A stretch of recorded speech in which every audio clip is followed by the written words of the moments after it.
এই শোনো, চ্যানেলটি সাবস্ক্রাইব করে ঘন্টাটি বাজিয়ে দিও, কেমন?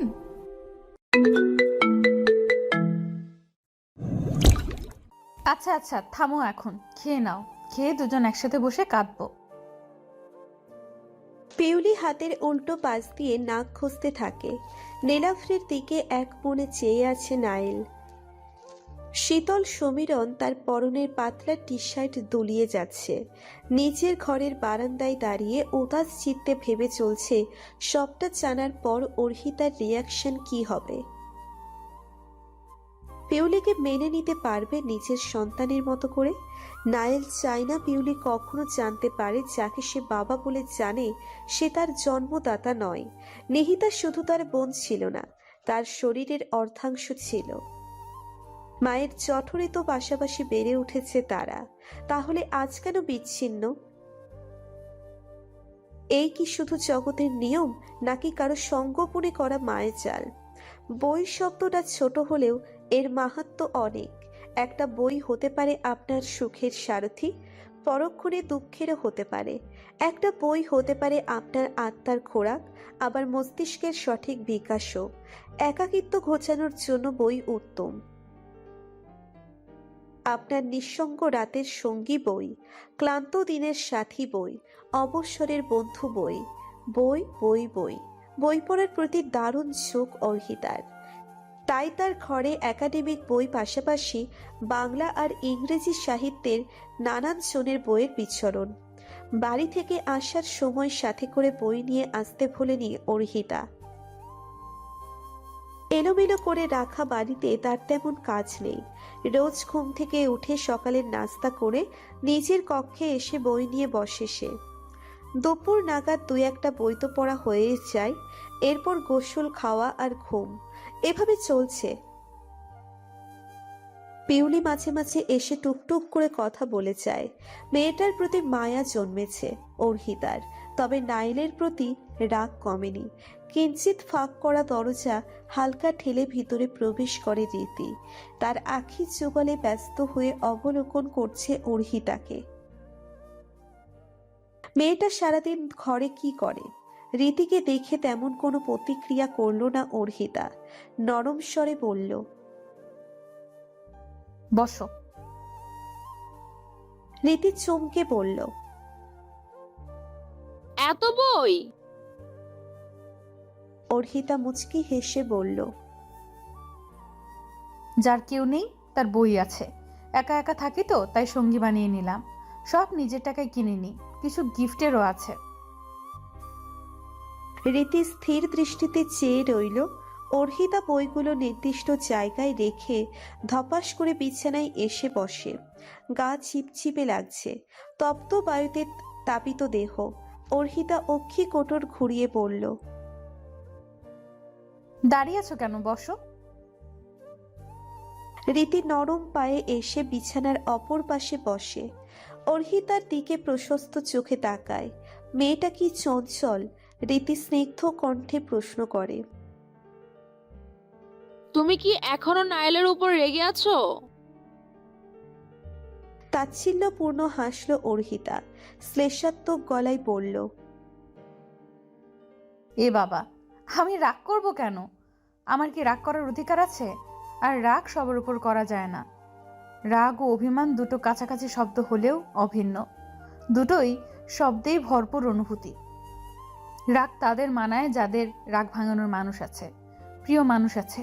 আর আমার তো কেউ নেই।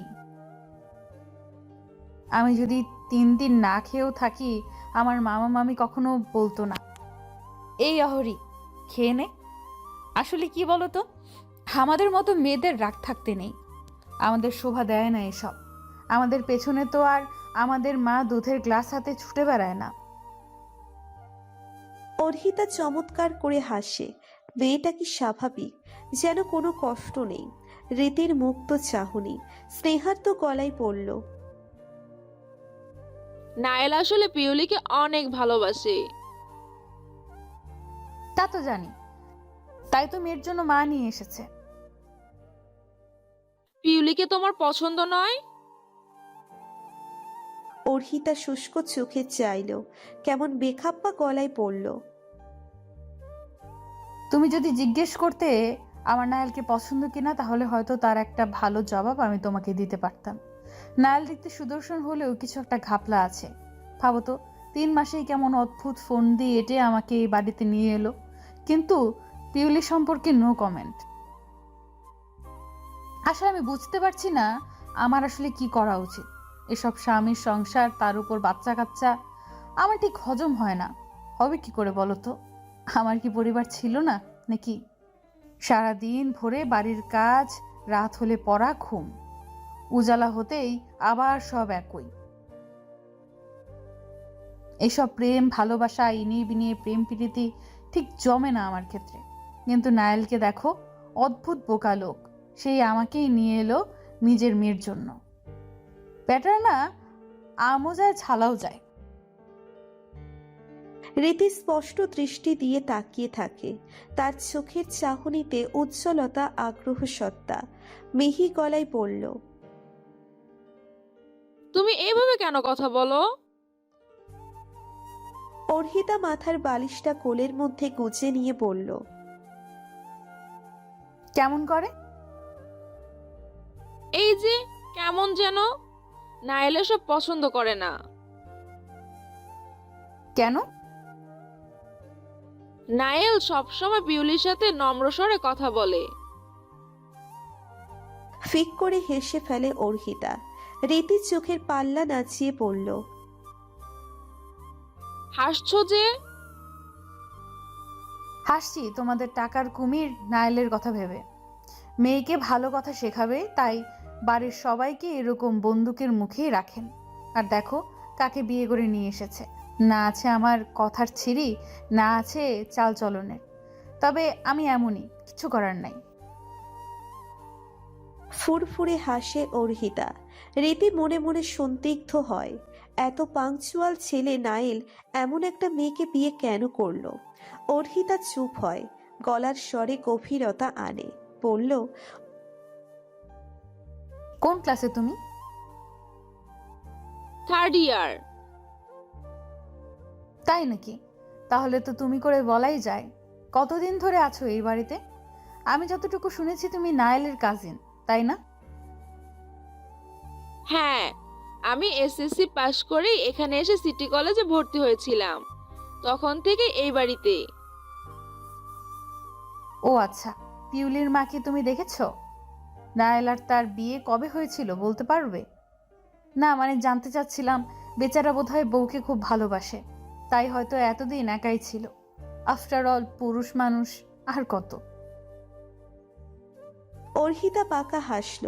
সেই হাসিতে খুশি ছিল না, ছিল প্রস্ফুটিত এক বিতৃষ্ণা, বিষণ্ণতা। রীতি কথার তালে এক অপ্রকাশিত ঘটনা ব্যক্ত করতে শুরু করলো। আরে বউ আসবে কোথা থেকে? নাইল তো বিয়েই করেনি। পিউলি তো ওর। মুখ চেপে কথা গিলে নেয় রীতি। কি বলে ফেললো সে? এখন কি হবে? অর্হিতা চোখ পিটপিট করে কৌতূহলী গলায় বলল, কি বললে তুমি? নায়েল বিয়ে করেনি? তাহলে পিউ? আমি জানি না, আমি জানি না। বিনা সময় ব্যয় সেই স্থান থেকে চলে গেল রীতি। চট করে উঠে দাঁড়ায় অর্হিতা। বিস্ময়ে চোখ ফুলে ওঠে তার। অর্হিতার ধারণা হলো নায়েল বিয়ে করেনি, তাহলে পিউলি? পিউলি নিশ্চয়ই নায়েলের অবৈধ সন্তান। নিজের কথাই যেন নিজেই মূর্ছা যায় অর্হিতা। এমনি এমনি আর টাকার কুমির বনি? এই বেটা নিশ্চয়ই বিয়ের আগে খোল ঘুলিয়েছে, আর এখন আমাকে ফাঁসাতে চাইছে। কত বড় সাহস! হাই ভোল্টেজে এক চর বসালেন সায়রা রীতির গালে। রীতির গাল বেয়ে গড়িয়ে পড়ল জল। আর্দ্র গলায় বলল, আমি কি ইচ্ছে করে বলেছি? মুখ ফসকে বেরিয়ে গেছে। সায়রা উত্তেজিত হয়ে বললেন, তোর মুখ দিয়ে আর কিছু বের হলো না? এই কথাই বের হতে হলো? গাধি! তোর কিচ্ছু হবে না জীবনে। এমনিতেই ওই মেয়ে ধূর্ত, তার উপর যদি জানতে পারে পিউলি নাইমের মেয়ে নয়, তখন হুমড়ি খেয়ে পড়বে। রীতি গালে হাত ঘষতে ঘষতে অসহায় গলায় বলল, নাইল এমনিতেও আমাকে বিয়ে করবে না। সায়রা রীতির মাথায় চাটি মেরে বললেন, তোকে কেন খাওয়াই আমি? এই তোর বুদ্ধি? ভালোই হয়েছে তোর বাবা তোকে ছেড়ে চলে গেছে, না হলে তোর মতো গাধেকে নিয়ে কি করতো ও? আর ফাঁসিয়ে গেছে আমাকে। রীতি হু হু করে কেঁদে বুক ভাসায়। সায়রা ধমকে উঠলেন, এই একদম কাঁদবি না, যা আমার চোখের সামনে থেকে, যা বলছি। রীতির আত্মারাম কেঁপে ওঠে সায়রার ধমকে, চোর বিড়ালের মতো ছুটে পালায়। সায়রা বিধ্বস্ত। এই মেয়েটাকে নিয়ে কি করবে সে কিছু বোঝে না, একা ছাড়তেও পারবে না কোথাও। ঘরময় চঞ্চল পায়ে পায়চারি করছে অর্হিতা, রাগে তার মাথা ফেটে যাচ্ছে। নায়েল তাহলে তাকে সত্যিই ধোঁকা দিয়েছে, নিজের অবৈধ সন্তানের মা বানানোর জন্য তাকে নিয়ে এসেছে। এসব ভেবে ভেবে অর্হিতার গা দিয়ে যেন আগুনের লেলিহান শিখা বেরুচ্ছে। নিজের কক্ষ থেকে বের হয়ে নাইলের কক্ষের দিকে এগিয়ে যায় সে। ভেতরে ওকি দিতেই হতাশ হয় সে। নাইল নেই, তাই আর ভিতরে ঢুকলো না। সিঁড়ির উপর থেকে নিচের দিকে তাকায়, বসার ঘরে কেউ নেই। পা দুটো সমান তালে কাঁপছে অর্হিতার, হাত ঘেমে পিচ্ছিল হয়ে আছে, চোখ দিয়ে আগুনের কুণ্ডলি জ্বলছে। সরসে সিঁড়ি পেয়ে সামনেই চোখ রেখে নামছে অর্হিতা। রক্তিম চোখে জমেছে জল পুকুর, যে কোনো সময় উছলে পড়বে। সিঁড়ির নিচের দিকে আসতেই এক আর্ত চিৎকারে দৌড়ে আসে কলরব। তার প্রসারিত দৃষ্টি সিঁড়ির দোরগোড়ায়। কলরবের অস্থি মজ্জা সহ ভয়ে আটকে ওঠে। অর্হিতার চিৎকারে ছুটে আসে নাইল, বিপন্ন গলায় বলে ওঠে, ওহ শিট। সিঁড়ির ওপর শুয়ে আছে অর্হিতা। তার মাথার নিচে হাত দিয়ে তাকে আগলে নেয় নাইল। মাথার নিচ থেকে হাত সরিয়ে আনতেই তাতে শনিতের জমাট সিন্ধু। নাইল চেঁচিয়ে ওঠে, অর্হিতা, অর্হিতা, অর্হিতা, চোখ খুলুন অর্হিতা। ফুরিয়ে আসছে চোখের আলো। অর্হিতার দৃষ্টি ক্রমশ ঝাপসা হতে লাগলো। নিভু নিভু চোখে নাইলের উদ্বেলিত ব্যাকুল ও নিবন্ত চেহারাটা দেখতে লাগলো। নাইল চেঁচিয়েই যাচ্ছে, অর্হিতা চোখ খুলুন প্লিজ, চোখ খুলুন বলছি। ডাইনিং এর সামনে দাঁড়িয়ে আছে রীতি, হিমশীতল হিমালয় সে। চোখের সামনে সম্পূর্ণ ঘটনা ঘটতে দেখে তার শরীরের সব রক্ত যেন ফুরিয়ে গেছে। নওশাদ সাহেবের সাথে আসে পিউলি। অর্হিতাকে এই অবস্থায় দেখে হাউমাউ করে কেঁদে ওঠে, হাত পা ছড়িয়ে লাফিয়ে লাফিয়ে কাঁদছে সে। পিউলির দিকে নজর পড়তেই চোখে ভিজে ওঠে নাইলের। হতভম্ব নওশাদ সাহেব হিতাহিত জ্ঞান শূন্য, কি করবেন কিছুই বুঝে উঠতে পারছেন না। নাইল ভরাট গলায় বলল, বাবা পিউলিকে নিয়ে যাও এখান থেকে প্লিজ। পিউলিকে জোর করে টেনে কোলে তুলে নিলেন নওশাদ সাহেব। পিউলি কিছুতেই যাবে না। নাইল কোনো মতেই পিউলিকে অর্হিতার কাছে আসতে দিতে চায় না। নাইল কঠোর গলায় বলে ওঠে, কলরব তোমাকে গাড়ি বের করতে বলো, গো ফাস্ট। কলরব অশান্ত পায়ে ছুটে যায় বাইরে। অর্হিতাকে কোলে তুলে নিল নাইল। নিশ্চেতন অর্হিতা ওভাবেই পড়ে রইল। গাড়িতে বসতেই নাইলের মনে পড়ল নিহিতার কথা, তার বোনের রক্তাক্ত দেহ। আর ভাবতে ইচ্ছে হলো না নাইলের। তমাল দ্রুত বেগে গাড়ি চালাচ্ছে। অর্হিতার মাথা বুকের সাথে চেপে ধরেছে নাইল। বুকের সূক্ষ্ম ব্যথাগুলো বিস্তৃত হচ্ছে, শ্বাস ভারী হচ্ছে তার। অগোচরে নেমে গেলে চোখের নোনতা এক ফোঁটা জল। স্বগোক্তি করল নাইল, প্লিজ অর্হিতা, এইভাবে ছেড়ে যাবেন না।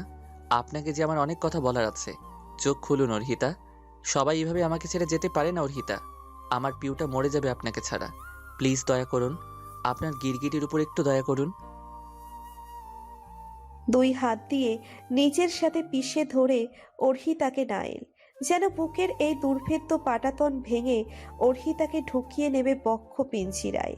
মুখের ভিতর এক দলা ভাত নিয়ে বসে আছে পিউলি, কিছুতেই খেতে চাইছে না বাচ্চাটি। নওশাদ সাহেব জোর করে মুখে লোকমা ঠুসে দেওয়ার দরুন ওভাবেই চুপ করে বসে আছে। নওশাদ সাহেব আদুরে গলায় বললেন, খেয়ে নাও পিউলি, পাপা রাগ করবে। পিউলি অসহায় মুখ করে চেয়ে রইল। মুখের ভিতরের খাবারটুকু কষ্টের সাথে গিলে নিয়ে বলল, আমি খাবো না, মামুনের কাছে যাব। নওশাদ সাহেব আশ্বাসের সুরে বললেন, খেয়ে নাও সোনা, খাওয়া হলেই দাদু নিয়ে যাব, না খেলে পাপা রাগ করবে। পিউলি তার আদো আদো গলায় আপত্তি করে বলল, না, আমি মামুনের কাছে যাব, না হলে খাবো না, খাবো না, খাবো না, খাবো না। কান্না জুড়ে দেয় পিউলি। হতচকিত নওশাদ সাহেব। মেয়েটা আজকাল বড্ড জেদি হয়ে যাচ্ছে, কারো কথাই শোনে না। ধুম করে বসে আছে নাইল। প্রায় মিনিট 15 যেন পুরো পৃথিবী থমকে গেছে তার।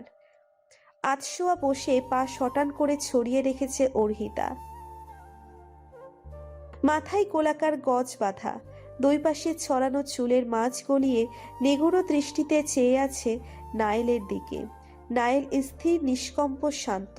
তার সমান্তরাল চাহনি নিচের মুঠোয় পুড়ে রাখা অর্হিতার হাতে। অর্হিতা লম্বা শ্বাস ফেলে বলল, চুপ করে আছেন কেন নাইল? আপনি প্রশ্নের উত্তর দেননি। সিঁড়ি বেয়ে নামতে গিয়ে পায়ে পিচ্ছিল জাতীয় কিছু একটা সংস্পর্শে আসতেই পিছন থেকে হেলে পড়ে অর্হিতা। ভাগ্য সহায় বলে সিঁড়ির রেলিং ধরার কারণে মাথার পিছনে সামান্য জায়গা কেটে যায়, যাতে 3টে স্টিচের প্রয়োজন পড়ে। প্রায় 1 সপ্তাহ জোর করেই হাসপাতালে রাখা হয় অর্হিতাকে। তারপর বাসায় নিয়ে আসা হয়। তার দেখাশোনার সমস্ত দায়িত্ব নাইলের ওপর। সব মিলিয়ে আজ 15 দিন। নাইল অবনত মুখটা তুলে বলল, আমি দুঃখিত, যা হয়েছে সবটার জন্য আমি ক্ষমা প্রার্থী। অর্হিতা অসহনীয় গলায় বলল, আপনাকে ক্ষমা চাইতে বলিনি, আমি আমার প্রশ্নের জবাব চেয়েছি। নাইল নৈঃশব্দে শ্বাস ফেলে বলল, হ্যাঁ, পিউলির জন্মদাতা আমি নই, ও আমার বোন নিহিতার মেয়ে। কিন্তু পিউলি তা জানে না, আর আমিও চাই না ও কখনো জানুক যে আমি ওর পাপা নই। হেয়ালি গলায় বলে ওঠে অর্হিতা। লুকিয়েছেন কেন আমার কাছ থেকে? কেন বলেননি এসব? সুযোগ হয়নি। আমি যতবার আপনার সাথে দেখা করতে গিয়েছি, পিউ ছিল আমার সাথে। ফিচেল হাসে অর্হিতা, ক্যাটকেটে গলায় বলল, আপনি কি সত্যিই গিরগিটি নাকি? মোবাইল ছিল না আপনার কাছে? আসলে আপনি ইচ্ছে করেই বলেননি, ইচ্ছে তো করছে আপনাকে। এক অবিশ্বাস্য কাজ করে বসে নাইল। শট করে উঠে অর্হিতাকে বুক পাঁজরে জড়িয়ে ধরে। অর্হিতার রক্ত প্রবাহ যেন থমকে যায়। শ্বাসরুদ্ধ করে ঘটনার আকস্মিকতা আন্দাজ করতে সময় লেগে যায় তার। কণ্ঠে প্রখর আবেগ নিয়ে বলতে থাকে নাইল, প্লিজ অর্হিতা, আমি আমার সব কাজের জন্য ক্ষমা চাইছি। প্লিজ কোথাও যাবেন না, প্লিজ। অর্হিতার কি যেন হলো, সে কিছুই বলতে পারল না। কাঁপন শুরু হলো তার দেহে। তরতর করে তার ভিতরের শীতলতা উষ্ণ হতে লাগলো। বিগলিত হলো সমস্ত রাগ, অভিমান। নিজের অজান্তেই আঁকড়ে ধরল নাইলকে। অদ্ভুত, অবদ্ধ, অপ্রমত্ত অনুভূতির সাগরে তলিয়ে গেল সে। অনাস্বাদিত এক প্রগাঢ় অতলান্তিক ভালোবাসায় আচ্ছন্ন হলো অনুপলেই। যখন বুঝতে পারল নিজেকে সংকুচিত করে নিল অর্হিতা। অবিচ্ছিন্ন পুরুষালী সৌরভে অর্হিতার নারী মন অসহায় হয়ে পড়ে। সে মিষ্টি সুরে বলল, এইটা আবার সরি বলার কোন পদ্ধতি? সরুন মিস্টার গিরগিটি। নাইল কেঁপে ওঠে। অপ্রস্তুত হয়ে দ্রুত তার সাথে সরে আসে। বীরাময় চাহনি, মুচকি হাসি অর্হিতার অধরের কোণে। ছেলে মানুষ এত লজ্জা পায়? তার সুপ্ত মন যেন আকাশ কাঁপিয়ে হাসছে, কিন্তু তার আভাস পায় না নাইল। নাইলের দিকে মজার দৃষ্টিতে তাকিয়ে সশব্দে হেসে ওঠে অর্হিতা। হেসে হেসে বলল, চিন্তা করবেন না, এত সহজে আপনার পিছু ছাড়ছি না, আর মরছিও না। পিউ বলল আপনি নাকি বলেছেন আল্লাহ যাদের বেশি ভালোবাসেন তাদের নিজের কাছে ডেকে নেন। আমার ক্ষেত্রেও তার ভালোবাসার পরিমাণ একটু কম, আমাকে তিনি এত তাড়াতাড়ি নেবেন না। এই যে দেখুন, দিব্যি আপনার সামনে বসে আছি। আব্বুর হার্টে ছিদ্র ছিল, টাকা ছিল না, বিনা চিকিৎসায় মারা যান আব্বু। আব্বুর শোকে 2 মাস 2-1-এর মধ্যে আম্মুও মারা যায়। তারপর 2 ভাই বোন এদিক ওদিক ঘুরতে ঘুরতে পৃথিবী আর তার মানুষকে চিনতে শুরু করলাম। যার কেউ নেই, পুরো পৃথিবীটাই তার, তাই না বলুন? এই পৃথিবীটাও আমার। ভাববেন না রোগের শোকে নিজের আত্মাহুতি দেব, এত সাহস নেই আমার। নিজের জীবন নেওয়া কি এতই সোজা? বেঁচে আছি, বেঁচে থাকবো, যতক্ষণ না ওই উপরওয়ালা পেয়ারে না হই। সো ডোন্ট ওয়ারি মিস্টার গিরগিটি। কথা শেষ করেই মুক্ত হাসে অর্হিতা। তার ঝরা হাসিতে নাইলের উদ্বিগ্ন মনে জলপ্রপাত নামে। অর্হিতা থমকে যায়, সন্ধানী গলায় প্রশ্ন ছড়ে, পিউর বাবা কোথায়? নাইল কাতর চোখে তাকায়, একটু সময় নেয়, চাপা দীর্ঘশ্বাসের সাথে বলল, মাহিম জানে না পিওর কথা। ডিভোর্সের পর আর কখনো ও এখানে আসেনি, আমিও খোঁজ নেইনি, পিওর কথাও জানাইনি। ও আচ্ছা, আপনার বাবা হওয়ার সুপ্ত বাসনা পূর্ণ হলো তাই। সাবাস। নাইলের কাঁধে হাত দিয়ে শাবাশি দেওয়ার ভঙ্গিমায় চাপড় মারতেই ভ্রু কুঞ্চন করে নাইল। মেয়েটা তো অদ্ভুত কেন? ঊশ্বরের বুকে এক প্রশান্তির ছায়া হয়ে পিউলির জীবনে নেমে আসে অর্হিতা নামের এক জলপ্রপাত, যার প্রতিটি ধাবহান স্রোতে সে তার মাতৃস্নেহের সমস্ত তৃষ্ণা মেটাতে সর্বদা তটস্থ। প্রভাতের মিষ্টি রোশনাইয়ের ঝলমলে আবরণে আচ্ছাদিত বসুন্ধরা আজ উচ্ছ্বাসিত, কিন্তু খানিক বাদেই তার দখল নিয়ে নিল কুঞ্চিত কৃষ্ণাভ কাদম্বিনীর ভাঁজ। লুকিয়ে গেল প্রভাকর কৃষ্ণাভ কাদম্বিনীর আড়ালে। থেমে থেমে ইলশে কুড়ি বৃষ্টির সাথে অগ্নিশখের টান। শীতলতা বইছে প্রকৃতিতে, নিমগ্ন প্রকৃতিতে খেলছে বৃষ্টি আর অগ্নিশখের দল। ছোট এক টুকরো রুটি পিউলির মুখে দিতেই উচ্ছ্বলিত হয়ে তার দাঁত দিয়ে চিবিয়ে গিলে নিল সে। সাদা মুক্তোর মতো ঝকঝকে দাঁতের মিষ্টি হাসিতে বাতাসে দোল তোলে পিউলি। অর্হিতা সন্দিহান চোখে চেয়ে বলল, হাসো কেন? পিউলি খিলখিলিয়ে হাসে, অবারিত হাসি, বলল, তুমি সুন্দর। অর্হিতা কপট বিস্ময় নিয়ে বলল, ও মা, তাই নাকি? হুম। কতটুকু সুন্দর? অনেকটুকু। পিউলি তার 2 হাত ছড়িয়ে দেখায়। অর্হিতা মুচকি হাসে। তৎক্ষণাৎ কক্ষে ঢুকে নাইল, একদম রেডি হয়েই এসেছে। পিউলির দিকে তাকিয়ে ব্যগ্র গলায় বলল,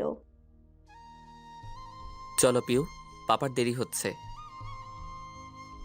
পিউলি উঠে দাঁড়াতেই তার হাত ধরে অর্হিতা, নরম গলায় বলল, ওকে নিতে হবে না, আজ থেকে পিউ আমার কাছেই থাকবে। পিউলি দন্তপাটি সমান করে হাসে, তার চোখ দুটো মিলিয়ে আসে, উপচে পড়ে খুশির চোখের পল্লবে। নাইল বিছানার কাছে এগিয়ে আসে, পিউলিকে টেনে নিচের কাছে এনে চোখে মুখে টপাটপ চুমু খেয়ে বলল, খুশি? মামনি তোমাকে তার কাছে থাকতে বলেছে। হুম। গুড গার্ল, দুষ্টুমি করবে না, মামনিকে জ্বালাবে না, ওকে?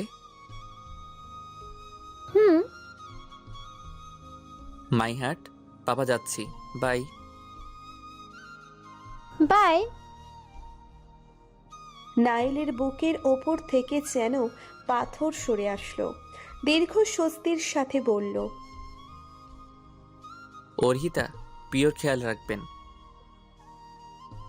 অর্হিতা কপট কটাক্ষ করে বলল, হ্যাঁ হ্যাঁ, মেয়ের বডিগার্ড করেই তো এনেছেন।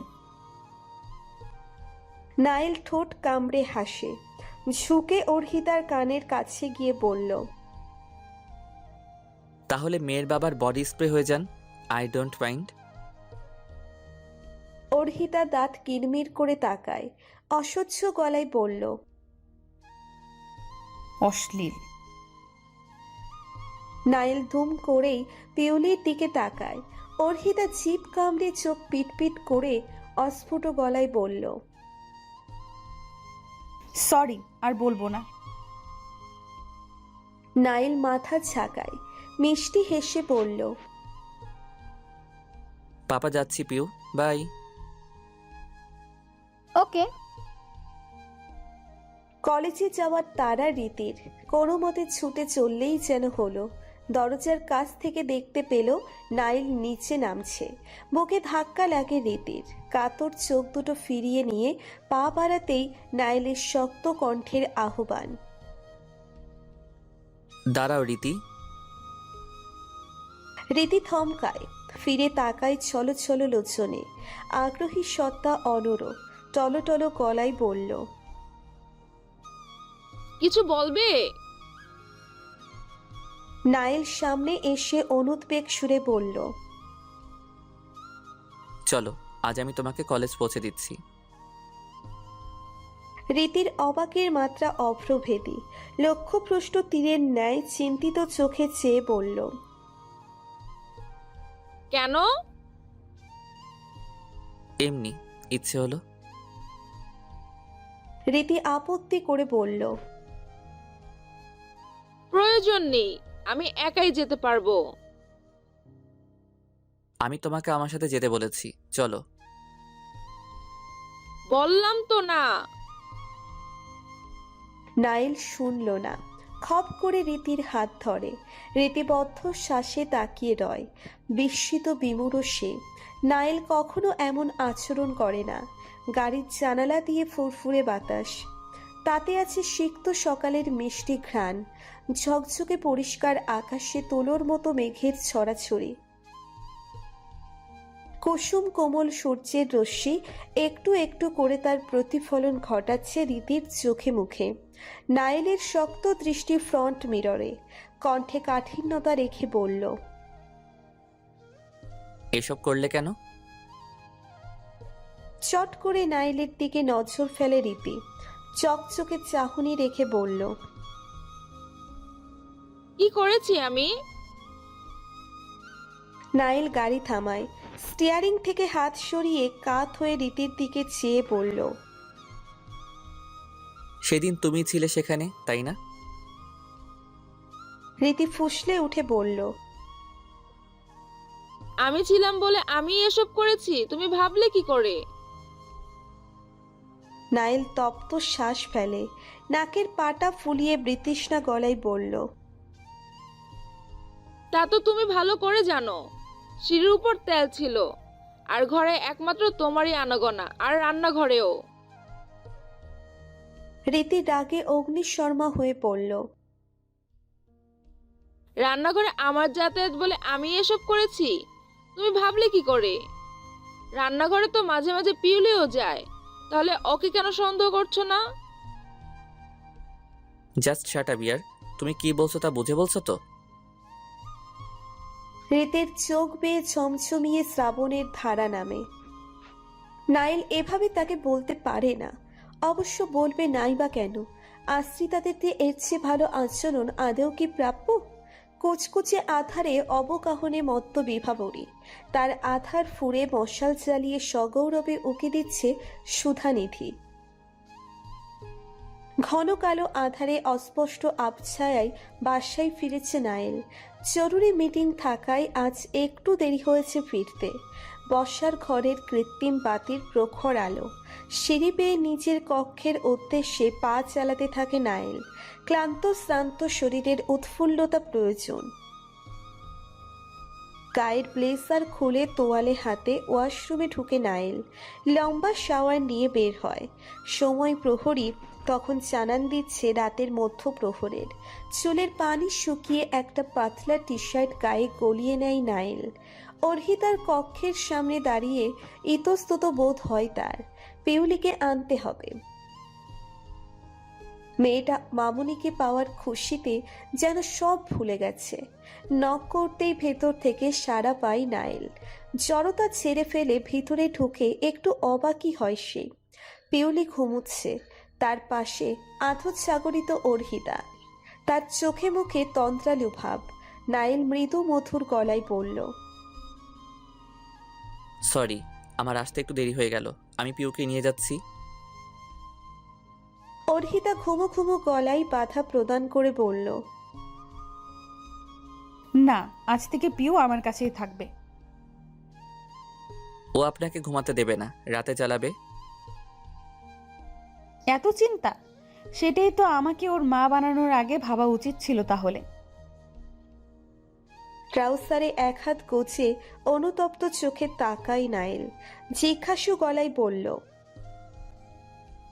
পিউ খেয়েছে তো? হ্যাঁ, খাইয়ে দিয়েছি। আপনি খেয়েছেন? আমি কার জন্য না খেয়ে থাকবো? তেমন কেউ তো নেই। দীর্ঘশ্বাস ফেলল নাইল। ঘুরে দাঁড়াতেই অর্হিতার কঠোর গলার প্রশ্ন, আপনি খেয়েছেন? নাইল ফিরে তাকায়, নম্র স্বরে বলল, হ্যাঁ। অনেকটা বিনীতভাবেই বলে ওঠে অর্হিতা। আপনার কি একটু সময় হবে? আপনার সাথে একটু কথা ছিল। নাইল অধর চেপে ধরে মাথা ঝাঁকায়, টুল টেনে একটু দূরত্বে বসে। বলুন।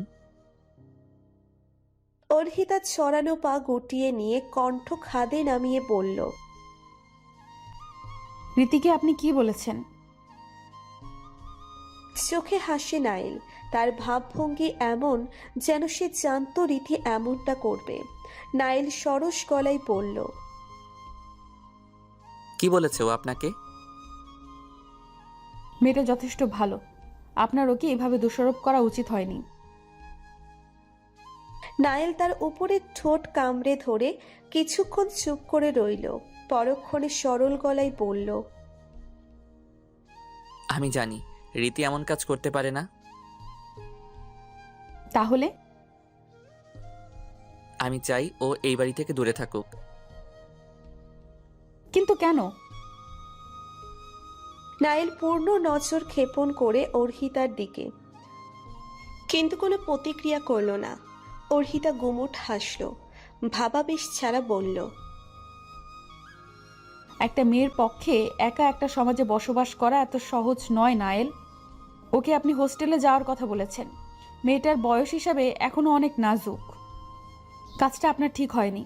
পাথরকে আঘাত করলে হয় সে চূর্ণ বিচূর্ণ হবে, না হয় যে তাকে আঘাত করবে তাকে ভেঙে গুড়িয়ে দেবে। কিন্তু মোম গলে যাবে। তাকে তার স্থায়িত্ব অশিথিল রাখতে তাপ থেকে দূরে থাকতে হবে। রীতি মেয়েটা মোমের মতো, আপনাকে ওর ছায়া হতে হবে। ওকে সমাজের অবাঞ্ছিত তপ্ততা থেকে আপনাকেই রক্ষা করতে হবে। মেয়েটা আপনাকে অনেক ভরসা করে, হয়তো ভালোবাসে, কিন্তু আপনার মনে হয়তো সেই ধারণার কোনো অনুভূতি নেই। অবশ্য থাকলেও এখন আর কাজ হবে না। আমার অধিকার আমি অন্য কাউকে দেব না, এতটা উদার নই আমি। নাইলের কপালের মাঝ বরাবর কুঞ্চিত হয়। অবিশ্বাস্য দৃষ্টিতে সে তাকালো অর্হিতার দিকে। অর্হিতা অক্ষি কোটর ঘুরিয়ে নিয়ে বলল, এখন আপনি আসতে পারেন। ঘুম পাচ্ছে আমার। আরও কিছু বলার ছিল, কাল বলবো। রাত জাগলে আবার আমার খিদা লাগে। যান, গুড নাইট। নাইল বিরক্ত হবে নাকি আফসোস করবে ভেবে পায় না। মেয়েটার ব্যবহারে দিনকে দিন সে অবাকই হচ্ছে। অধিকারের কথা বলে নাইলের পুরুষ হৃদয়েও ঝড় তুলে দিল। নাইল হতাশ শ্বাস ফেলল। উঠে দাঁড়িয়ে দরজার কাছে যেতেই পাতলা চাদরের ভিতর থেকে ঘুম কাতুরে গলায় বলে ওঠে অর্হিতা, লাইটটা অফ করে দিবেন প্লিজ। আলোতে ঘুম আসে না আমার। নায়েল ধীর গতিতে তাই করলো। দরজা চাপিয়ে বাইরে বেরিয়ে আসে সে। নিজের কক্ষে এসে বিছানায় শুয়ে পড়ে, কিন্তু ঘুম আর তার চোখের দর্পণে ধরা দিচ্ছে না। তার অবাধ্য মন ছুটে চলছে কোনো অজানা উদ্দেশ্যে। নায়েল বিভ্রান্ত। সময়ের সাথে পাল্লা দিয়ে সে অনেক দূর চলে এসেছে।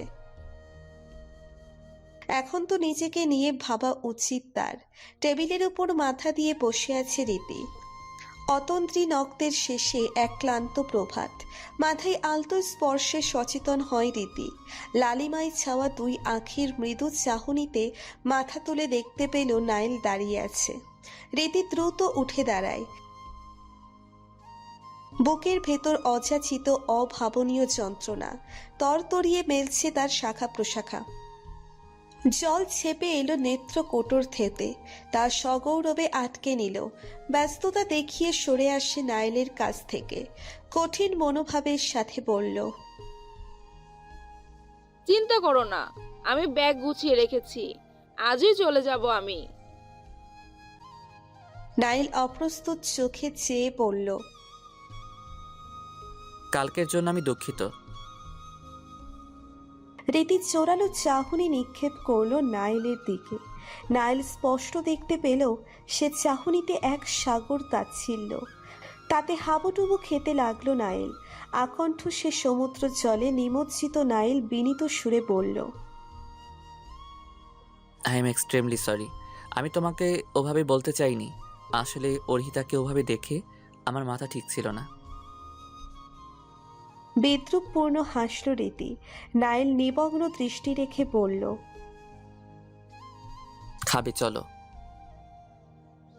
আমার খিদে নেই। রাগ করলে?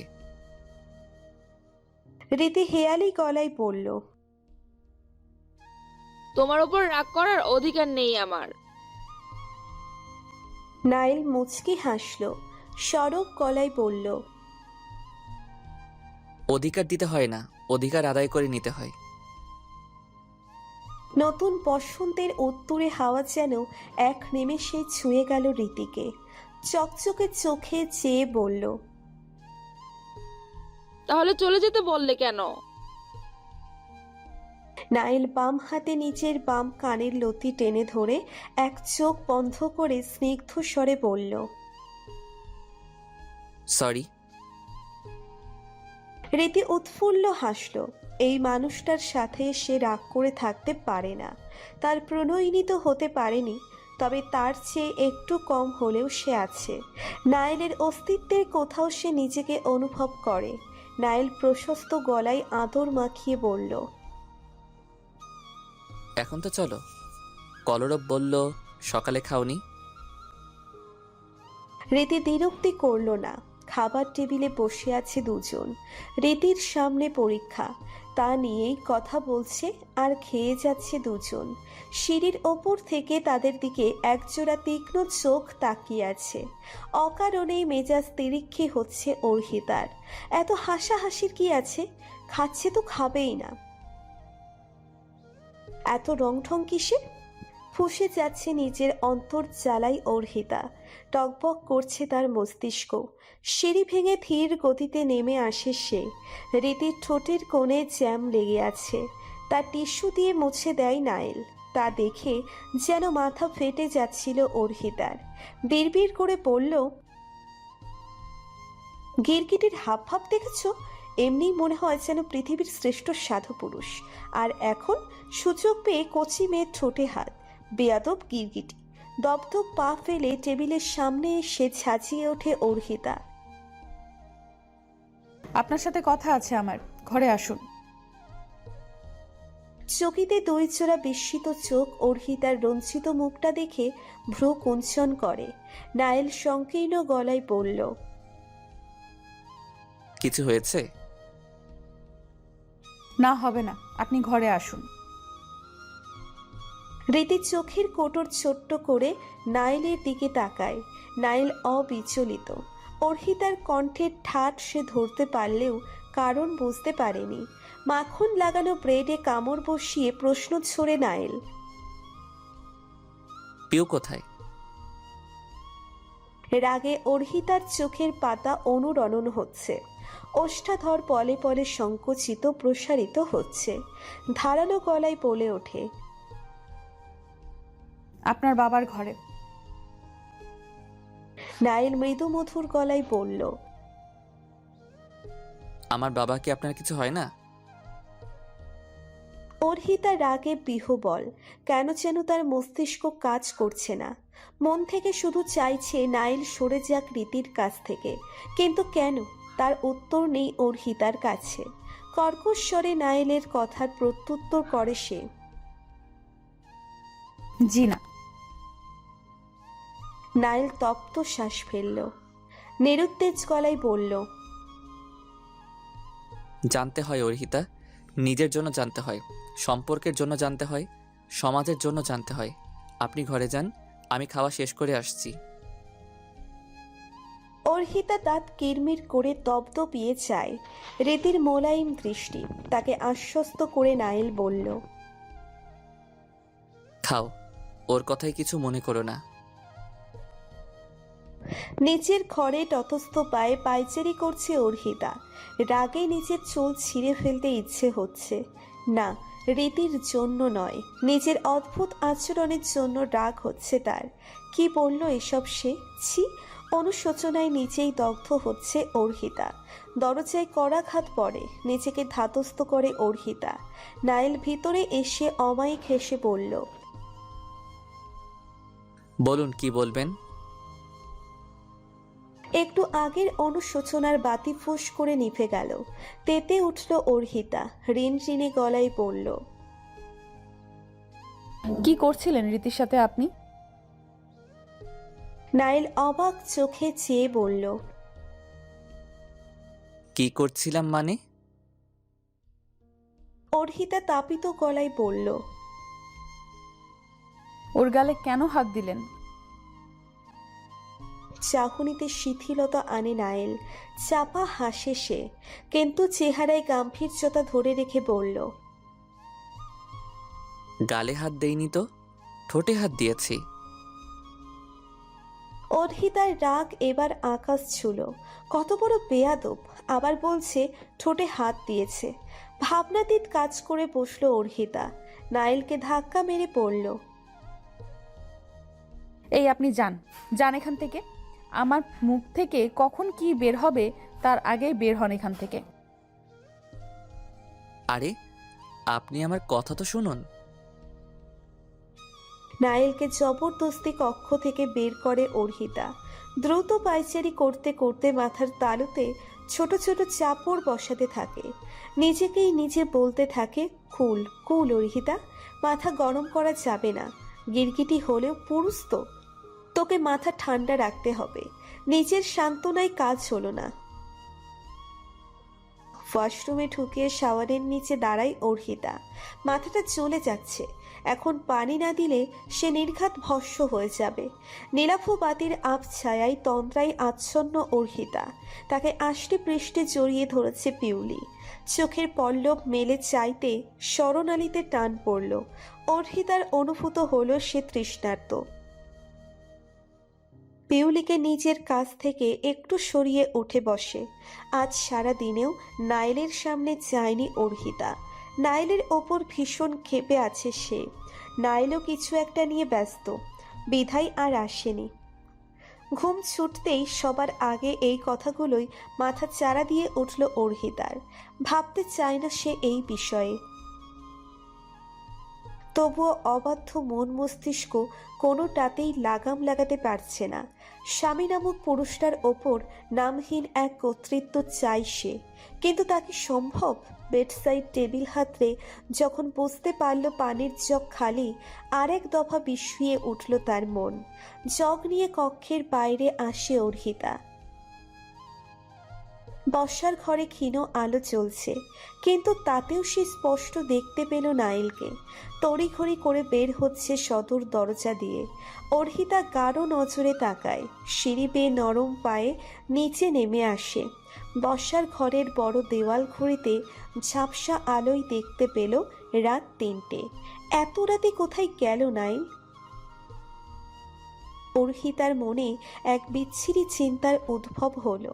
সে না চাইতেও ভাবতে বাধ্য হলো সেই নোংরা বিষয়টা নিয়ে। নায়েলের সাথে তার সম্পর্কটাও এত গাঢ় হয়নি যে তাকে সাধু সন্ন্যাসী ভাববে। প্রাতের দিবাকর চোখ মেলেছে নিত্য নিয়মে। প্রকৃতি মুক্ত হয়েছে তমসা থেকে। অবসন্ন অবসাদগ্রস্ত নায়েল বাসায় ফেরে। নিজের কক্ষে প্রবেশ করতেই চমকিত হয় সে। তার বিছানার এক পাশে হাঁটু মুড়ে বসে আছে অর্হিতা। নায়েল বিচলিত হলো না। হাতঘড়ি আর মোবাইলটা ওয়ার্ড্রপের উপর রাখতেই চেঁচিয়ে ওঠে অর্হিতা। কোথায় ছিলেন আপনি? নায়েল নম্র গলায় বলল, কাজ ছিল। এমন কি কাজ যে আপনাকে রাতভর বাইরে থাকতে হলো? কপালে অমসৃণ ভাঁজ তোলে নায়েল। চোখের কোটর ক্ষীণ করে বলল, বললাম তো কাজ ছিল। অর্হিতা গনগনে আগুনের মতো জ্বলে উঠে বলল, এমন কি কাজ যে রাত 3টার পর হয়? দিনের আলোতে যা করা যায় না? নায়েল মৃদু স্বরে কৌতূহলী হয়ে বলল, কি বলতে চান আপনি? অর্হিতা রোষে ফেটে পড়ে। নায়েলের কাছে এসে দাঁড়ায়। তার বক্ষস্থলে খামচে ধরে ক্রোধিত গলায় বলল,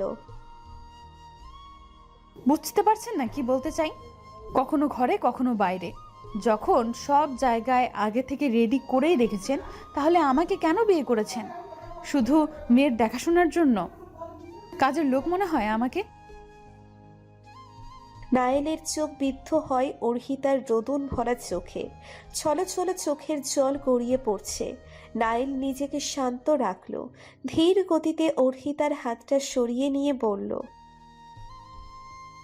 আপনি ভুল ভাবছেন অর্হিতা। আমি হসপিটালে ছিলাম, সারা রাত সেখানে কাটিয়েছি। অর্হিতার রাগে ভাটা পড়ল। সে নির্মেক চোখ চেয়ে বলল, কেন, কি হয়েছে? দীর্ঘশ্বাস ফেলল নাইল। ভারাক্রান্ত গলায় বলল, Lobana is dead, she is no more. মুখে হাত চাপা দেয় অর্হিতা।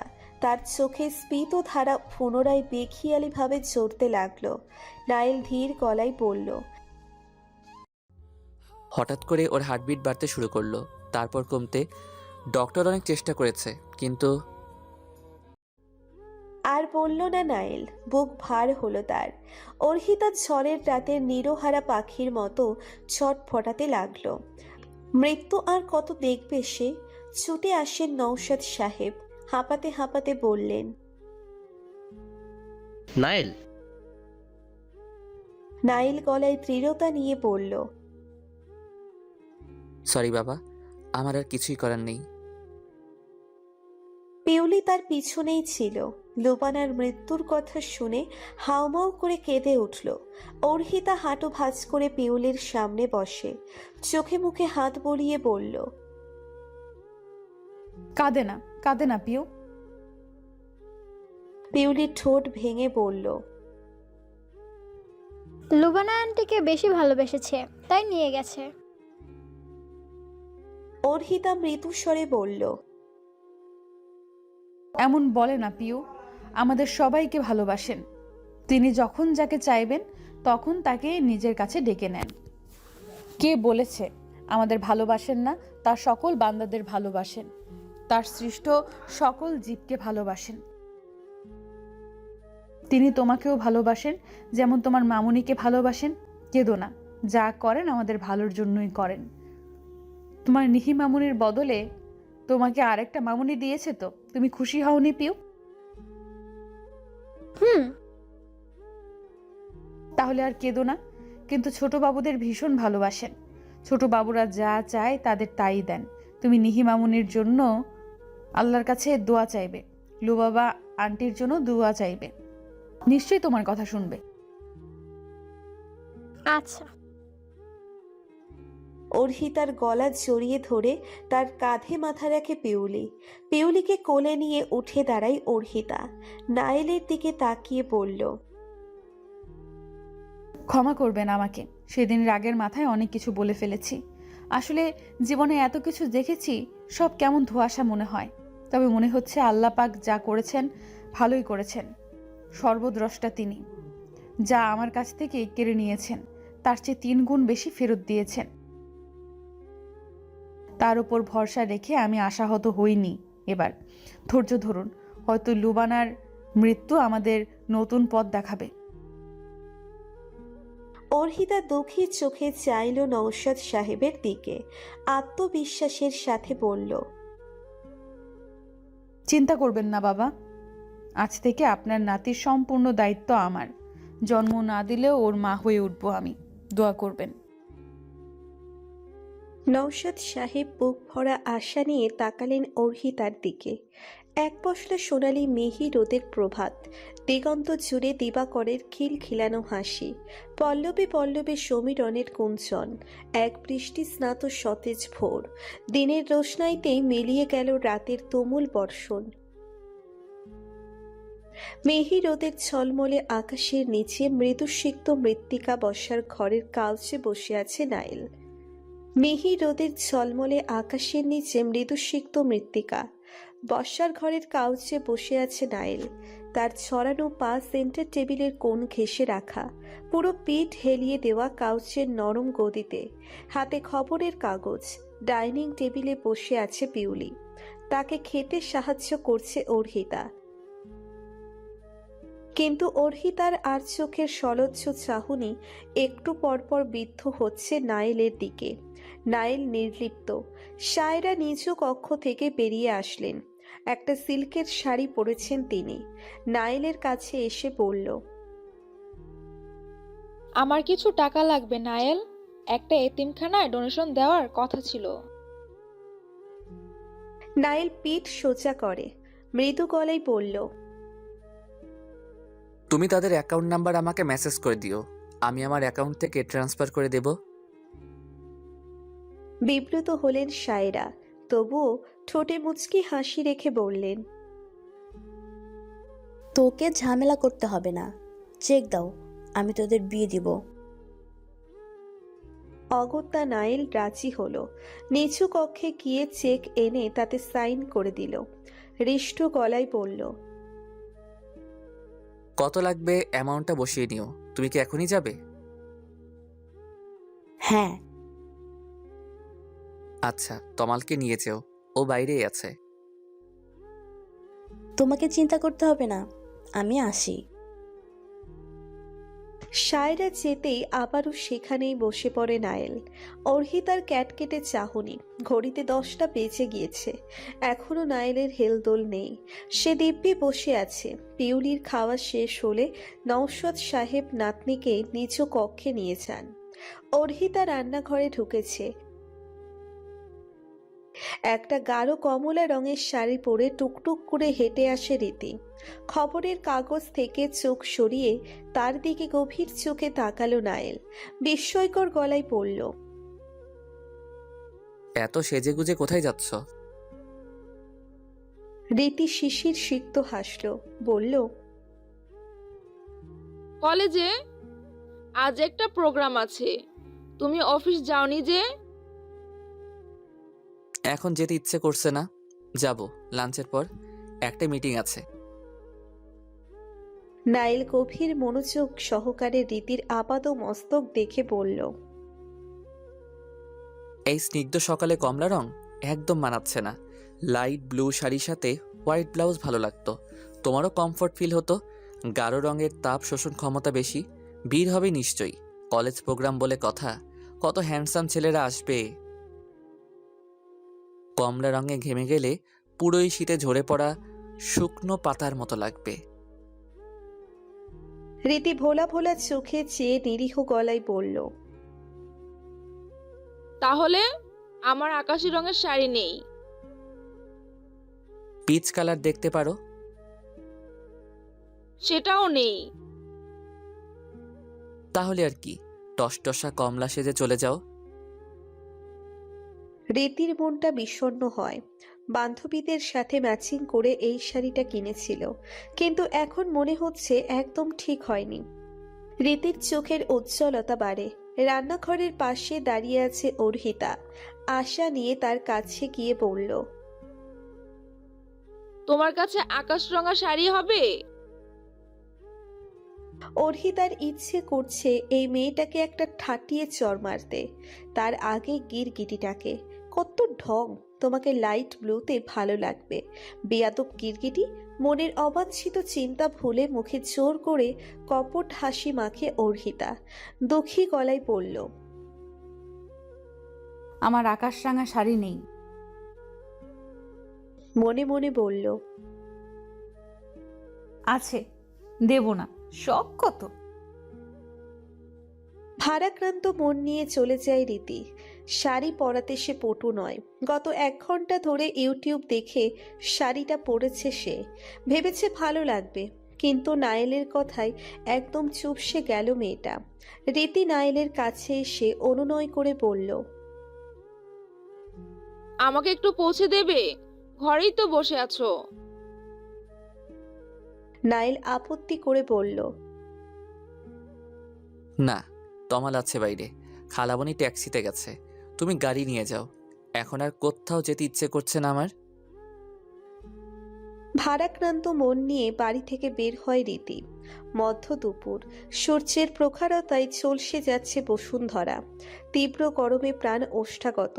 সেই আগুন ছড়া গরমে নায়েলদের বাড়ির বাইরে দাঁড়িয়ে আছে অর্নিশ। উদ্দেশ্য নায়েলের সাথে দেখা করা। ওয়াচম্যানকে বলতেই সে ভিতরে ল্যান্ডলাইনে কল করে। অর্হিতা তখন সিঁড়ি দিয়ে উপরে উঠবে। ফোন বাজতেই তড়িৎ হাতে রিসিভ করে। যখন জানতে পারল অর্নিশ এসেছে, ক্ষেপে ওঠে সে। বাড়ির বাইরে এসে দেখে ঘামে গোসল করে নিয়েছে অর্নিশ। তার চোখ ভর্তি কাতরতা, মুখটা রৌদ্র তাপে লাল হয়ে আছে। অর্হিতাকে দেখেই ক্লান্ত হাসে। কেমন আছিস তুই? কেন এসেছো তুমি? অর্নিশ ঝরঝর করে কেঁদে ফেলল। বলল, আমাকে ক্ষমা করে দে অরিতা, আমার সব শেষ। যেই ফ্ল্যাট নেওয়ার জন্য এত কিছু করলাম, কিছুই পেলাম না আমি। ওরা আমাকে ধোঁকা দিয়েছে। আমার 18 লাখ টাকা নিয়ে পালিয়েছে। 3 লাখ টাকা সীমানা দিয়েছিল। আমি ভেবেছি বাকি 2 লাখ ব্যাংক থেকে লোন নিব, কিন্তু ওরা তার আগেই সব নিয়ে পালিয়েছে। পুলিশের কাছে গিয়েছিলাম, ওদের সব নাম্বার কাগজপত্র সব মিথ্যে। আমাকে শেষ করে দিয়েছে ওরা। সীমানা ওর টাকা ফেরত চাচ্ছে। কোথা থেকে দেবো আমি টাকা? অর্হিতা এবার ভালো করে দেখল তার ভাইকে। কতদিন খায়নি। চোখ ডেবে ভিতরে ঢুকে গিয়েছে। বাড়ন্ত চুলগুলো উস্কো খুস্কো, যেন হাত পড়েনি কতদিন। কতদিন ঘুমায়নি তার ইয়াত্তা নেই। অর্হিতার কঠোর মন পলেই বিগলিত হলো। ভাইয়ের জন্য কেঁদে উঠল মন। অর্নিশ 2 হাত জোর করে বলল, আমাকে ক্ষমা করে দিস বোন, আমি গ্রামে চলে যাচ্ছি। বাবার রেখে যাওয়া ভিটে বিক্রি করে সীমানাকে ওর টাকা শোধ করতে হবে, না হলে ও আমাকে শ্বাসও নিতে দিবে না। ওর পাল্লায় পড়ে তোর সাথে অনেক বড় অন্যায় করে ফেলেছিলাম। ভাগ্যিস নায়েল তোকে বিয়ে করেছে, না হলে আমি। কান্নায় ভেঙে পড়ল অর্নিশ। চোখ মুখ লুকালো সে। কারো স্পর্শে তার আচ্ছন্নতা কাটে। নায়েল দাঁড়িয়ে আছে সামনেই। অর্নিশের চোখে অনুতপ্তের পাল তোলা নৌকা, যা ভেসেই যাচ্ছে। ভরাট গলায় বলে ওঠে নায়েল, কোথাও যেতে হবে না আপনার, এই নিন আপনার ফ্ল্যাট। ওরা যা করেছে আমার কথাই করেছে। এই ফ্ল্যাট অর্হিতার নামে। আপনার যতদিন ইচ্ছে যেভাবে ইচ্ছে থাকবেন, ভুলেও অন্য কিছু করার কথা ভাববেন না। বিস্ফোরিত চোখে 2 ভাই বোন নায়েলের দিকে তাকায়। নায়েল কটাক্ষ করে বলল, আমার সত্যিই অবাক লাগে, অর্হিতা আপনার আপন বোন তো? অর্নিশের লজ্জায় মাথা ফাটিয়ে ফেলতে ইচ্ছে করছে। নিজের বোনের সাথে অনেক বড় অন্যায় করেছে সে। নায়েল ধমকের সুরে বলল, যান, মাঝে মাঝে এসে বোনকে দেখে যাবেন। টাকার কাছে সম্পর্ক বিক্রি করবেন না। অর্নিশ আর দাঁড়ালো না। তার মরে যেতে ইচ্ছে করছে। নিজের ভাইয়ের যাওয়ার পানে চেয়ে আছে অর্হিতা। বেখেয়ালি গলায় বলল, বাকি টাকা আপনি কেন দিলেন? নায়েল চাপা স্বরে বলল, ওটা আপনার দেনমোহর থেকে কেটে রেখেছি। ইন্টারেস্ট ছাড়া ইনভেস্ট করি না আমি। অর্হিতা জ্বলন্ত চোখে চেয়ে বলল, বেয়াদব গিরগিটি। হৃদয় গলানো হাসে নাইল। শরতের নির্মেক আকাশের মতো মিহি নীল রঙের শাড়ি জড়িয়েছে নিজের অঙ্গে অর্হিতা, সাথে শুভ্র রঙের ব্লাউজ। নাইলের মুখ থেকে রীতিকে এই রঙের শাড়ি পরতে বলায় অর্হিতার মনে হলো এই রং নাইলের পছন্দ। অবিন্যস্ত চুলগুলো চিরুনি দিয়ে আছড়ে নেয় অর্হিতা। কলেজে অনেক প্রোগ্রামেই সে শাড়ি পরেছে পরবে, তাই তাকে এতে বেগ পেতে হয় না। লজ্জায় তার চোখ দুটো বন্ধ হয়ে আসে। সে জানে না কেন এমন হচ্ছে তার সাথে। মানুষটাকে সহ্য না হলেও অকারণেও চেয়ে থাকতে ইচ্ছে করে, কাছে পেতে ইচ্ছে হয়। তার উষ্ণ শ্বাসেও যেন হৃদগহীনে ঝড় ওঠে। নিজের সাথে লড়ে পরাস্ত হয় অর্হিতা। তার থিতিয়ে থাকা অজ্ঞাত অনুভূতিরা প্রজাপতির মতো উড়তে চায়, রং মাখিয়ে দিতে চায় অরঞ্জিত বদনে। নাইলের কক্ষের দরজার কাছে এসে দাঁড়ায় অর্হিতা। দরজার কিঞ্চিত ফাঁক গলিয়ে ভিতরে উকি দিয়ে দেখছে সে। কাউকে দেখতে না পেয়ে ফট করে ঢুকে পড়ল। নাইলের অস্তিত্ব টের পাচ্ছে না সে। ওয়াশরুমের দিকে হেঁটে যায় অর্হিতা, সেখানেও নেই। বারান্দার থাইয়ে পর্দা ঝোলানো, এখান থেকে স্পষ্ট দেখা যাচ্ছে না। অর্হিতা গুটি গুটি পায়ে বারান্দায় উকি দিল। 4 ফুটের প্রশস্ত বারান্দার এ মাথা থেকে ও মাথা হেঁটে এলো একবার। ভেতরে এসে হতাশ শ্বাস ফেলল। নাইল কক্ষে নেই, তাহলে হয়তো নিচে। অর্হিতার চোখ আটকে টেবিলে থাকা ফটো ফ্রেমে নাইলের সাথে পিউলির অ্যাটাচ ছবি। সেইটা হাত দিয়ে ধরতে গেলেই চকিতে কেঁপে ওঠে সে। অর্হিতা, আপনি?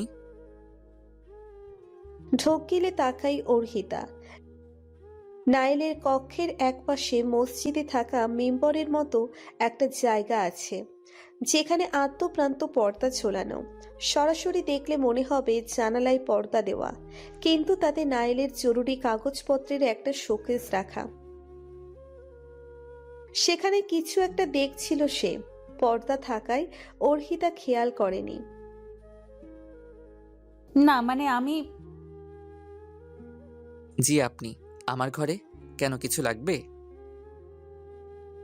না না, আমি যাচ্ছি। অর্হিতা পা বাড়াতেই মনে হলো কেউ তাকে টেনে ধরেছে। এই সেরেছে। অর্হিতার শাড়ির আঁচল গিয়ে আটকেছে টেবিলের নিচের দিকের পাটাতনের পেরেকে। তা ছাড়ানোর চেষ্টা করছে সে, কিন্তু মনোযোগ নাইলের দিকে। নাইল গাঢ় চোখে তাকাতেই অর্হিতা মেকি হেসে বলল, শাড়ি শাড়ি আটকে গেছে, আমি এখনই খুলে নিচ্ছি। অর্হিতা পিছন ফিরতেই তার পাতলা শাড়ির আঁচল কাঁধ থেকে খসে পড়ে। হুড়মুড়িয়ে তা তুলে নিয়ে বুকের কাছে চেপে ধরে। নাইল হাতের ফাইলটা বিছানার একপাশে রেখে এগিয়ে আসে। অর্হিতার কাছে এসে দাঁড়াতেই এক অবাধ্য অনুভূতির সপ্রতিভ আগ্রাসনে ঘায়েল হলো অর্হিতা। নাইল মৃদু গলায় বলল, আমি দেখছি, শান্ত হন। সব কাজে তাড়াহুড়ো করলে হয়? নাইল একটু ঝুঁকে টেবিলের তলার দিকে হাত দেয়। তার নিঃসৃত তপ্ত নিঃশ্বাসের ছড়াছড়ি চলছে অর্হিতার কাঁধে। অর্হিতা স্থির থাকতে পারল না।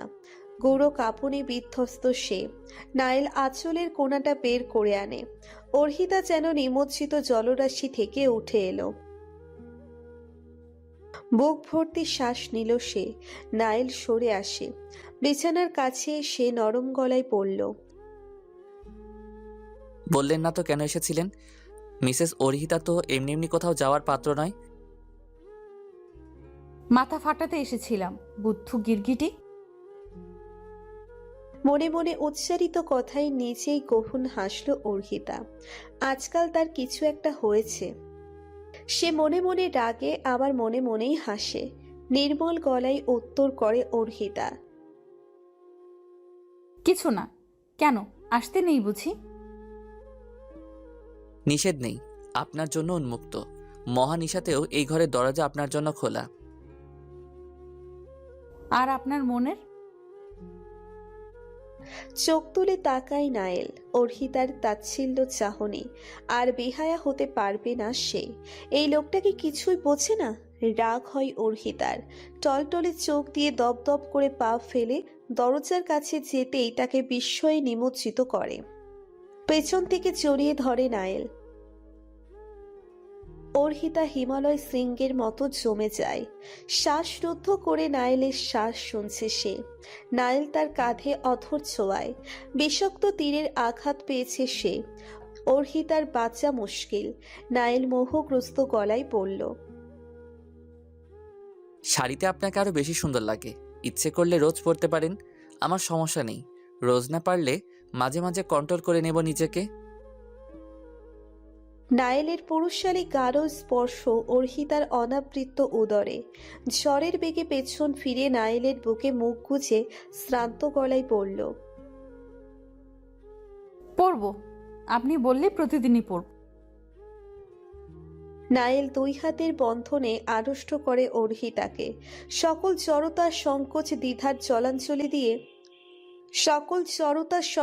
দ্বিধার জলাঞ্জলি দিয়ে নীলাভ মেঘের সাথে মিশে যেতে থাকে সফেদ মেঘ।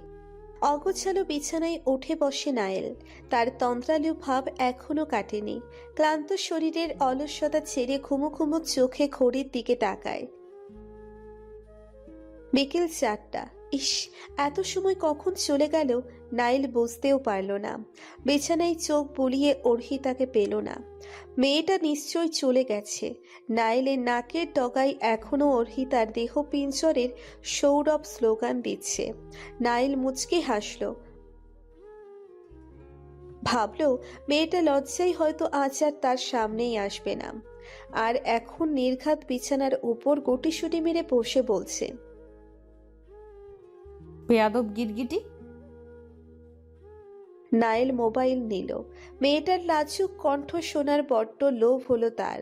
লাগাতার রিং হলেও রিসিভ করলো না অর্হিতা। একটা মেসেজ সেন্ড করলো নাইল। হায়াহীন মায়া, কাটে না তার ছায়া, রাত পেরিয়ে দিনের ভোর, আধো আদর আধো ঘোর। অর্হিতার মোবাইলে টুংটুং শব্দ হয়। ভেজা চুল পিঠে ছড়িয়ে দিয়ে পাথরের মতো বসে আছে সে। দুরন্ত বেগে মোবাইল হাতে নিয়ে ইনবক্স চেক করে নাক মুখ খিচে বলল,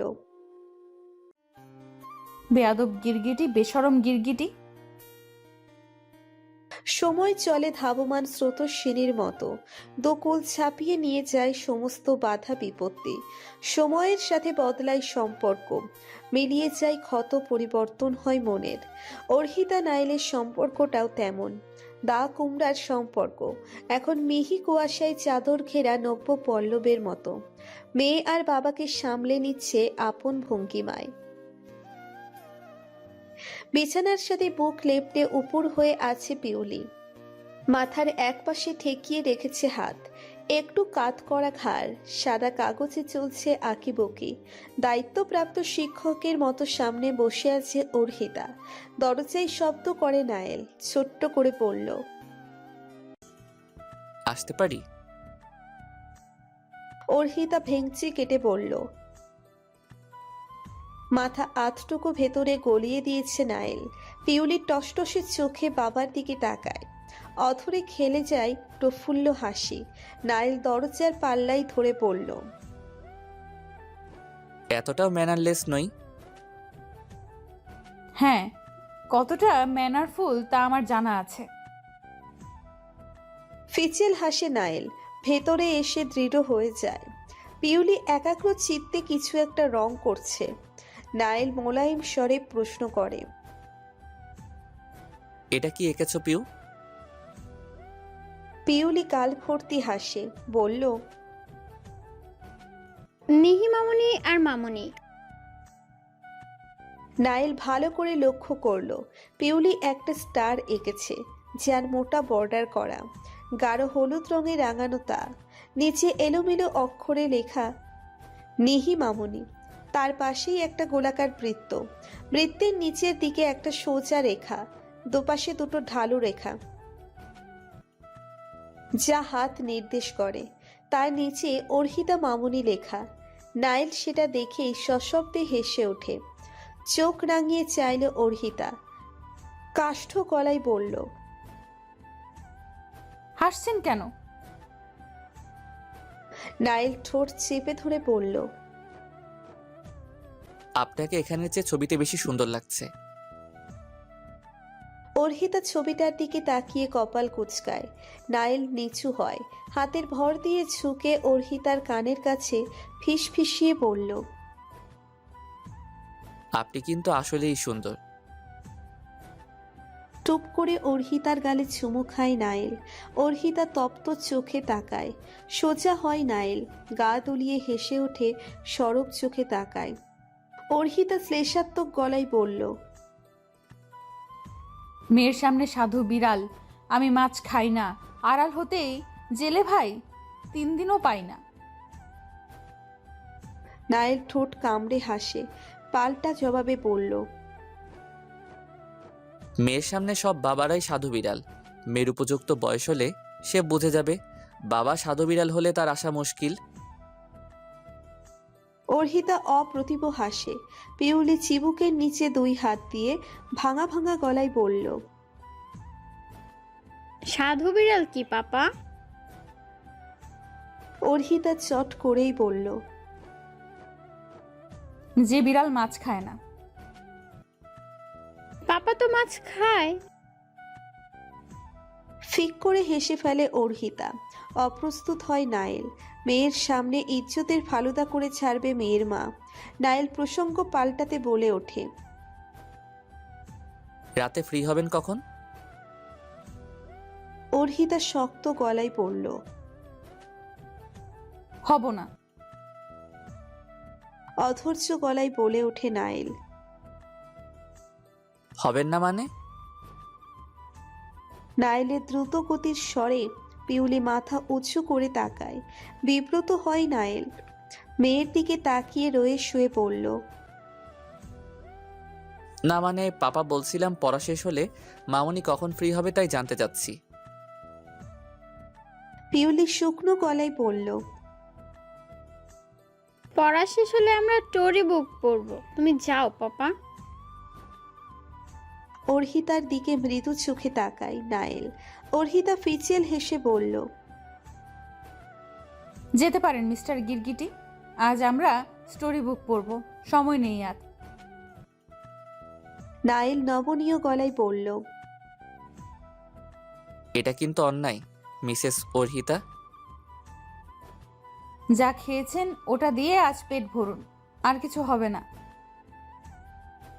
ওকে, আমিও দেখে নেব বিরিয়ানি উইথ বোরহানি। অর্হিতা সগোক্তি করে বলল, বেয়াদব গিরগিটি। নাইল মুচকি হাসে। সিঁড়ি দিয়ে নামতেই দেখে রীতি উঠে আসছে। খালুজান তোমাকে ডাকছে নায়েল। যাচ্ছি, তুমি যাবে? না, আমি অর্হিতার ঘরে যাচ্ছি। আচ্ছা। হুম, কিন্তু নায়েল তো ওকে স্কুলে যেতে দেয় না। আমি নায়েলের সাথে কথা বলেছি, সে রাজি। ও, একটা কথা বলবো তোমাকে। অর্হিতা ফণিতা না করেই বলল, বলো। তুমি আমার উপর রেগে আছো নায়েল আর আমার সম্পর্কের জন্য? অর্হিতা চাপা হাসল, সতেজ গলায় বলল, না তো, রাগ করব কেন? তোমার উপর বিশ্বাস না থাকলেও আমার স্বামীর উপর আমার পূর্ণ বিশ্বাস আছে। এই 2 মাসে অন্তত এতটা ভালো সম্পর্ক আমাদের হয়েছে। তবে তার চেয়ে বেশি আমি নিজেকে বিশ্বাস করি। আমি কোনো ফেলে দেওয়া আসবাবপত্র নই যে নায়েলের ইচ্ছা হলো সে কুড়িয়ে এনে তার স্টোর রুমে রাখলো। আমি তার স্ত্রী। ন্যূনতম সম্মান আর কর্তৃত্ব দুটোই পাওয়ার অধিকার আমার আছে। তাই এ নিয়ে আর কোনো প্রশ্ন রেখো না মনে। সব সম্পর্কে যে প্রেম থাকতে হবে তা নয়, আর সব ভালোবাসার ধরনও এক নয়। আশা করি বুঝতে পেরেছো আমার কথা। এখন যাও, পিউ পড়ছে। এমনিতেই নায়েল এসে সময় নষ্ট করেছে। পড়ার সময় ডোন্ট ডিস্টার্ব, তাই না পিউ? হুম। গাঢ় খয়েরি রঙের জর্জেট শাড়ি পরেছে অর্হিতা। চুলগুলো টেনে উঁচু করে পনিটেল করেছে। তার হলুদাভ গায়ের রং কেটে ধরেছে খয়েরি রং। ঠোঁটে গাঢ় খয়েরি রঙের ম্যাট লিপস্টিক। আয়নায় নিজেকে একবার ভালো করে দেখে নিল অর্হিতা। বিছানার উপর দাঁড়িয়ে মায়ের দিকে ড্যাব ড্যাব চোখে চেয়ে আছে পিউলি। অর্হিতার ঠোঁটের কোণে চিলটে হাসি। বিছানার কাছে এসে দাঁড়ায় সে। মেয়ের দিকে সস্নেহে তাকিয়ে বলল, মামুনিকে কেমন লাগছে? পিউলি প্রাণ খোলা হেসে বলল, সুন্দর। অর্হিতা ঝকঝকে হাসে। পিউলির গালে শক্ত চুমু খেয়ে তাকে কোলে তুলে নেয়। মাথার মধ্যভাগ সিথি করে দুটো ঝুঁটি করে দিয়েছি। মাথার মধ্যভাগে সিথি করে দুটো ঝুঁটি করে দিয়েছে। উপরে শর্ট হাতার শার্ট আর নিচে হাঁটু অব্দি স্কার্ট। স্কুলের জন্য তৈরি পিউলি। তাকে কোলে নিয়ে নিচে আসে অর্হিতা। কোল থেকে নামাতেই সামনে দাঁড়ানো বাবার বুকে ঝাঁপিয়ে পড়ে পিউলি। নায়েল পরম মমতায় জড়িয়ে নেয় মেয়েকে। চোখ মুখ প্লাবিত করে চুমুর বর্ষণ। মিষ্টি গলায় পড়ল, আচ্ছা পিউ স্কুলে যাবে? হুম পাপা। God bless you my princess. একদম দুষ্টুমি করবে না, গুড গার্ল হয়ে থাকবে। ওকে পাপা। নায়েল উঠে দাঁড়ায়। অমীমাংসিত এক ভয় তার মনে। অনুরক্তির সুরে বলল, সরি। সাইল তেজহীন হাসে। নওশাদ সাহেবের সাথে টুকটাক করে কথা বলছে পিউলি। তাকে কোলে তুলে নিল অর্হিতা। সরল গলায় বলল, দাদুকে বাই বলো। পিউলি হাত নাড়ে। পাশে সায়রা আর রীতি দাঁড়ানো। তারাও আদর মাখিয়ে দেয় পিউলিকে, যেন যুদ্ধে জয়ে এসছে কেউ। গাড়িতে বসতেই নায়েলের মুখটা কেমন করে। পিউলি জানালার ফাঁক দিয়ে নায়েলের দিকে চেয়ে আছে। নিজের বোনকে খুব মনে পড়ল নায়েলের। তমাল গাড়ি স্টার্ট করলো। নায়েলের মোবাইলে একটা ছোট্ট মেসেজ এলো, মিস্টার গিরগিটি প্রতি ঘন্টায় যদি একবার কল না করেছেন তাহলে খবর আছে। নায়েল অধর জড়িয়ে হাসে। মেয়েটা তাকে কেন মায়ায় ফেলেছে। পিউলিকে স্কুলের ভিতর যেতে বলে গাড়ির কাছে ফিরে আসে অর্হিতা। তমালকে ডেকে বলল, তুমি ইচ্ছে করলে ঘুরে আসতে পারো। পিওর ছুটি হলে ওকে নিয়েই ফিরবো। সমস্যা নেই ম্যাম, আপনি গাড়িতেই বসুন। না, এত সময় গাড়িতে বসলে আমার দম বন্ধ হয়ে আসবে। অভ্যাস নেই আমার। তুমি ইচ্ছা করলে কিছু খেয়েও আসতে পারো। দরকার নেই, আমি ঠিক আছি। অর্হিতা স্কুলের পাশে কৃষ্ণচূড়া গাছের নিচে একটা বেঞ্চে বসে। হঠাৎ তার মোবাইল বেজে ওঠে। মিস্টার গিরগিটি ইজ কলিং। অর্হিতার অথরে এক অপ্রত্যাশিত হাসি। চট করে রিসিভ করেই বলল, মাত্র 2 মিনিটই বাকি ছিল। কল না করলে তো খবরই ছিল। গা দুলিয়ে হাসে নায়েল। হেসে হেসে বলল, কি করতেন? উপোস রাখতাম আপনাকে। এ বড় অন্যায়। একদিন বিরিয়ানি খাইয়ে 3 দিন উপোস রাখলে বাঁচবো কি করে? এতদিন যেভাবে বেঁচেছেন। তখন তো বিরিয়ানি স্বাদ নেইনি। এখন যে রোজ না হলে চলবে না। হয়েছে হয়েছে, আর ন্যাকামো করতে হবে না। অতিভক্তি চোরের লক্ষণ। হলাম না হয় চোর। শীত কেটে নিজের ঘরে কতজন চুরি করতে পারে? অর্হিতা লাজুক হাসে। নখ কাটে দাঁত দিয়ে। তার কঞ্চিত শাড়ির আঁচল দিয়ে পড়ে। আচমকা নায়েল বলে ওঠে, আঁচলটা ঠিক করুন অর্হিতা। আর বাচ্চাদের মতো নখ কাটছেন কেন? অর্হিতা চমকে উঠে দাঁড়ায়। চড়ুই পাখির মতো ছোট্ট মাথাটা হেলিকপ্টারের মতো ঘুরিয়ে চারিদিকে তাকায়। চোখের পল্লব প্রশস্ত করে বলল, এই আপনি কি করে বুঝলেন আমি নখ কাটছি? কোথায় আপনি? আপনার সামনের দিকে তাকান। অর্হিতা তার সামনের দিকে অদূরে তাকায়।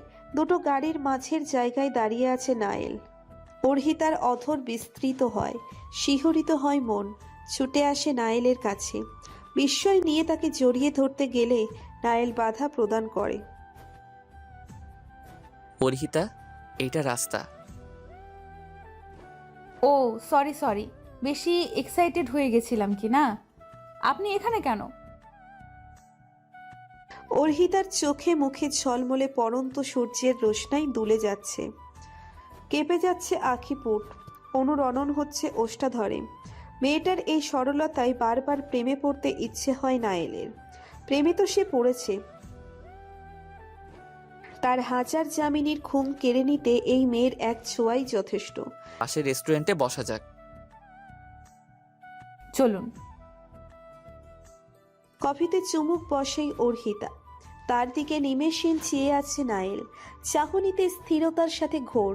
নেশা না করেও যে কেউ এতটা নেশার্ত হয় তা এখন নায়েলকে দেখলে অনুমেয় করা যাবে। অর্হিতা তার রাঙা অথর অদ্ভুত ভঙ্গিতে ওঠানামা করে, তাতেই ধ্যান মগ্ন নায়েলের। কি বিষণ্ণ দুপুরের শোভিত স্বপ্ন, যেন ধরতে গেলে সব অস্পষ্ট। অর্হিতা চট করে বলল, নায়েল। নায়েলের ঘোর কাটে, মৃদু ছন্দে বলল, হুম। আপনার খালামণিকে কখনো সন্দেহ হয়নি? নায়েল বেখিয়ালি হাসল, টান টান ভ্রুজোড়া কুচকে নিয়ে বলল, প্রশ্নই ওঠে না। অর্হিতা সন্দিগ্ধ গলায় বলল, কেন? কেন করবেন সে এসব? আমরা ছাড়া তার কে আছে? বাবার সাথে যখন খালামণির বিয়ে হয় তখন সে ডিভোর্সি।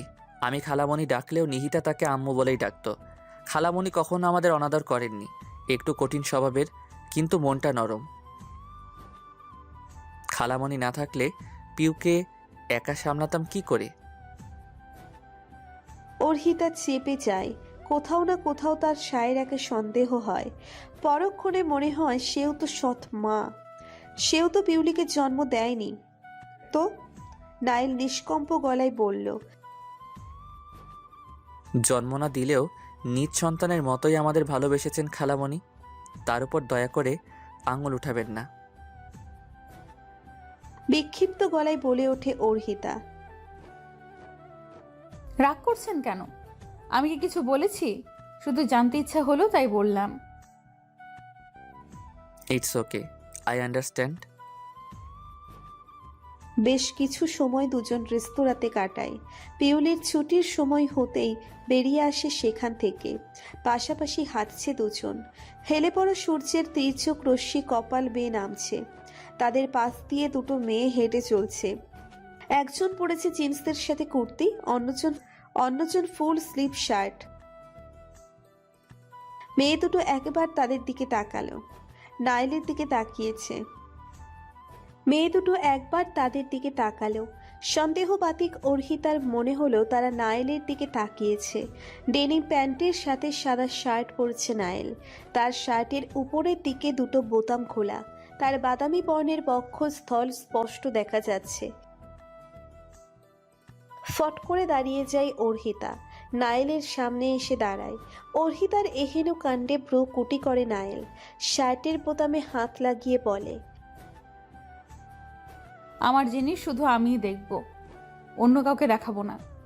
মাইন্ড ইট মিস্টার গিরগিটি। সোনা গলা রোদ টুক করে ছুঁয়ে যায় নায়েলের চোখ। বুঝে নিল সে। চোখ খুলে হাসল চোরা হাসি। আনমনেই বলল, ভালোবাসি।